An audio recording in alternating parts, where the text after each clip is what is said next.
Thanksgiving was already suffocating with tension before it all unraveled. My father slammed his fork against the plate, eyes blazing like blades. "Get out," he barked. "Paying bills doesn't make you family." The table fell into silence. My mother wouldn't meet my eyes. Her lips quivered as she whispered, "You're just envious of your brother." I smiled, controlled, steady, cutting. "Then let him cover the $9,600, I replied. No one moved. My brother shifted in his chair, his arrogance faltering for the first time. That night, while they slept off their feast of turkey and wine, I shut everything down. By sunrise, police cars, shouting, and tears filled the house. I once believed blood tied people together. I once thought family meant safety, affection, and belonging. But trust rots quietly when betrayal takes root. This wasn't born overnight. It had been building for years. When I was younger, my father showed his affection in silence. He was stern, but he noticed. He saw my late-night study sessions, the hours I worked at 2 jobs just to keep my tuition covered when they couldn't. He respected hard work. Then my brother returned home, broke, reckless, entitled, and somehow the entire household bent around him. My mother pampered him, my father made excuses. I carried the burden without complaint. Mortgage payments, utilities, emergency expenses. While they toasted him as if he were some prodigal son, I kept the roof over their heads. Thought they noticed. I thought sacrifice mattered. But betrayal doesn't always shout. Sometimes it whispers across a dinner table. Sometimes it smirks when your mother defends the son who never earned a thing. The first crack came the day I opened an envelope. My paycheck was gone before I had even touched it. They had stolen my banking login. My wages drained to cover my brother's gambling debt, signed off by my father himself. I stared at the receipt in silence. That was the day my love for them froze solid. I never confronted them. No screaming, no crying. I let them think I was still their safety net. All the while I was planning. $9,600. That was the total of what I had poured into keeping them afloat. Mortgage, utilities, groceries, car insurance, phone plans. Even the Thanksgiving turkey they devoured came from my account. And yet they said I wasn't family. They mistook my silence for weakness. They didn't see it was calculation. Piece by piece I dismantled everything. First the accounts. Every password changed. Every dollar moved into a private bank account only I controlled. Next, the utilities, electricity, water, internet, all transferred back to the property owner. From that moment they were on their own.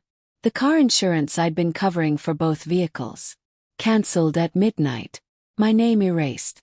The mortgage payments I had been making in their place. I filed a request with the bank to remove me from all responsibility. Then I sent a folder to my father's inbox, proof of every transfer, every receipt, every bill I had paid.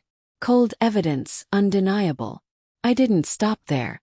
My brother's probation officer received an anonymous tip about his poker games. His boss got screenshots of him logging work hours while gambling online.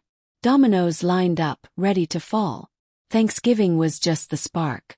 When my father spat his venom, when my mother accused me of jealousy, when my brother sat smug on his throne of stolen money, I knew the moment had come. I left the table quietly, smiling. At 3 a.m., while they snored in drunken comfort, I pressed send. Every file, every receipt, every report, the house, the bills, the cars, the lies. I cut the strings all at once. By morning, reality collapsed on them. The internet was gone. The lights flickered out.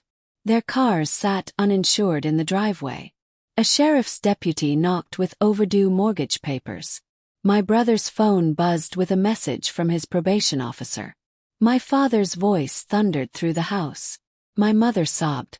My brother cursed. And me. I drank my coffee, bags already packed. They shouted my name, demanded answers. Gave none.